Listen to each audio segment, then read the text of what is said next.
नमस्कार. कालच अन्न पुरवठा विभागाचा निकाल लागलाय. पुरवठा निरीक्षक सप्लाय इन्स्पेक्टरचा रिझल्ट लागला. मी सहज ट्विटरवर आलो होतो की लोकांची काय प्रतिक्रिया आहे रिझल्टबद्दल. तर काही 2-3 शॉकिंग गोष्टी बघायला मिळाल्या. आता एक युजर आहे स्नेहा नावाचे, तिने टाकले ट्विटरवर की जालना तलाठीमध्ये एकाला 78 मार्क्स आहे. त्याच विद्यार्थ्याला पुरवठा निरीक्षक मध्ये 174 आहे आणि त्याचं सिलेक्शन झालंय. बघा तुम्ही आता. फुल बेग गुलाब बेग 78 मार्क्स जालना. ठीक आहे. हे कधीचे मार्क्स आहे नॉर्मलायझेशन करून, म्हणजे याच्यापेक्षा त्याला प्रत्यक्ष मार्क कमी असतील. ठीक आहे. नॉर्मलायझेशन मध्ये वाढले, 78 झाले.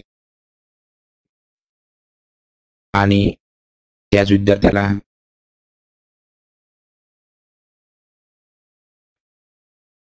पुरवठा निरीक्षक मध्ये बघा किती मार्क्स आहेत. फुल बेग गुलाब बेग 174 मार्क्स आहे. सिलेक्शन झालंय संभाजीनगर मध्ये. खूपच संशय येतो अशा रिझल्टवर. सरळ सगळ्याच्या रिझल्टवर खूपच संशय आहे. लोक का मेरिट लिस्ट डिक्लेअर करत नाही, IBPS फॉर्मॅट मध्ये का रिझल्ट येत नाही. आपल्याला ती लिस्ट पाहिजे की जिथे IBPS चं वॉटरमार्क राहील आणि सगळ्या सब्जेक्टचं मेन्शन राहते तुम्हाला किती मार्क्स मिळाले काय ते बघा. हा एक विद्यार्थी आहे की तलाठीमध्ये फक्त 78 मार्क्स आणि पुरवठा निरीक्षक मध्ये 174 मार्क्स. त्यानंतर परत एका युजरने टाकले की आम्ही 1000 रुपये भरले, पण आम्हाला आमचे गुण जर कळत नसेल आमचं कुठं चुकलं काय चुकलंय तर काय फायदा. नेक्स्ट एकाने टाकले आज घोषित झालेल्या पुरवठा निरीक्षक निकालात कोकण विभाग निवड झालेल्या वरील महिला उमेदवाराच्या बाबतीत योगायोग म्हणावा की अजून काही.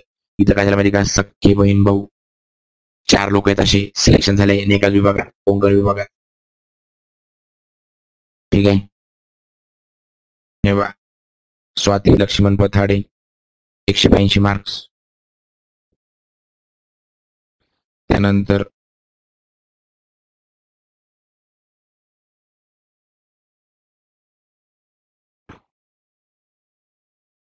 स्वाती लक्ष्मण पथाडे माझ्या नावानं आहे दुसरं इथं. श्रद्धा लक्ष्मण पठाडे कोकण मध्ये 176 मार्क्स. ठीक आहे. दुसरं एक बहीण भाऊ बघा आहे शिरीष सतीश माने 172 मार्क्स.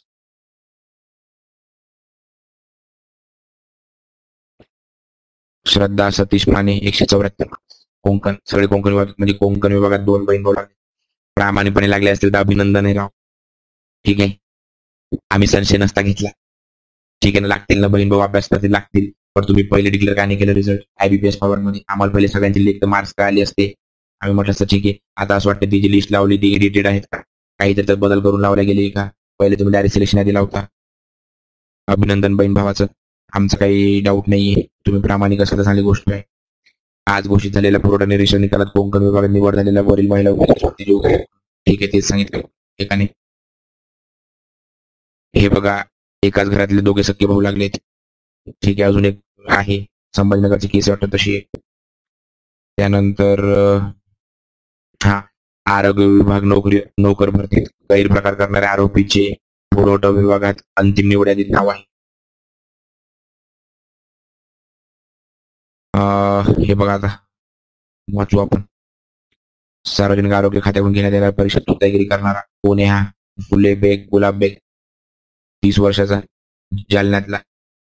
त्या आरोपीचं नाव पुरवठा निरीक्षक मध्ये 174 मार्क्स वर आहे. सिलेक्शन झालंय त्याचं आरोपीचं. हे लोकांनी का IBPS फॉर्मॅट मध्ये निकाल लावला नाही, काहीतरी संशय येतो यांच्यावर. नेक्स्ट हे जो आरोपी आहे त्याचं सिलेक्शन झालं. त्यानंतर एकाने काय टाकलंय की कृषी सेवक मध्ये हे बघा पुष्पांजली 70 मार्क्स पडतात 200 पैकी, म्हणजे फक्त 35 प्रश्न बरोबर आहे 100 पैकी. पुरवठा निरीक्षक मध्ये पुष्पांजली 172 सिलेक्शन आहे तिचं नाशिक विभाग. आमच्याकडे संशय घेण्यासाठी तुम्ही खूप काही पुरावे देत आहात.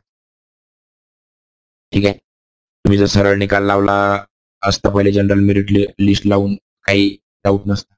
सांगितलं होतं तुम्ही की आम्ही पहिले जनरल मेरिट लिस्ट डिक्लेअर करू, त्यानंतर इथं लिहिलेले ना पुरवठा निरीक्षक पदाच्या अंतिम शिफारशीपूर्वी सर्वसाधारण गुणवत्ता यादी जाहीर करू, प्रसिद्ध करू. तुम्ही डायरेक्ट अंतिम शिफारस यादी लावून टाकली राव, निवड यादी लावून टाकली. हे एक युजर आहेत जे आपले नेहमी स्पर्धा परीक्षेच्या विद्यार्थ्यांसाठी बोलत असतात. पुरवठा निरीक्षक सरळ सेवा भरती 2023 गुणवत्ता यादी का लावली नाही, थेट निवड यादी का जाहीर केली, 1000 रुपये फी घेऊन उमेदवारांना स्वतःचे मार्क्स समजत नसते तर अवघड आहे. तातडीने सर्व उमेदवारांची गुणवत्ता यादी जाहीर करा. आणि मला एक गोष्ट कळत नाही यार, एवढे नावाजलेले क्लासेसवाले आहेत पुण्यातले, मुंबईतले, संभाजीनगर, नाशिक, कोल्हापूर, नागपूर, अमरावती इथल्या मोठ्या मोठ्या क्लासवाल्या लोकांनी का विरोध करत नाही? कधीच ते मला सोशल मीडियावर दिसत नाही विरोध त्यांचा. कधीच ते काही पाठपुरावा करत नाही. पर ते करत असतील स्वतःहून, त्यांना नको पब्लिसिटी, तर ऍटलिस्ट दिसलं पाहिजे ते. मोठे मोठे युट्यूबर्स आहेत एमपीएससीच्या नावाने, स्पर्धा परीक्षेच्या नावाने सबस्क्रायबर व्ह्यूज घेणे. हे लोक काय आवाज उठवत नाही? एक तरी व्हिडिओ कोणाचा आला का कालपासून? ती पुरवठा निरीक्षकची यादी डिक्लेअर झाली, खूप लोक नैराश्यात आहे. बऱ्याच लोकांना होप्स होते. माझ्या व्हिडिओच्या खाली कमेंट्स आहेत, सर आम्ही 85-86 क्वेश्चन जमवले, आम्हाला आशा होती, आम्ही वाट बघत होतो, आणि कट ऑफ काय आहे 91 प्रश्न, 92 प्रश्न. आमचे जेन्युअन मार्क्स आहेत 85, 86, 87. तर तुम्ही प्रत्येक सरळ सेवा भरतीमध्ये असंच घोटाळा करत असाल तर आधीच सांगून द्या, आम्ही पैसे भरून टाकू. कशाला 1000 रुपये 900 रुपये कमवतोय आम्ही.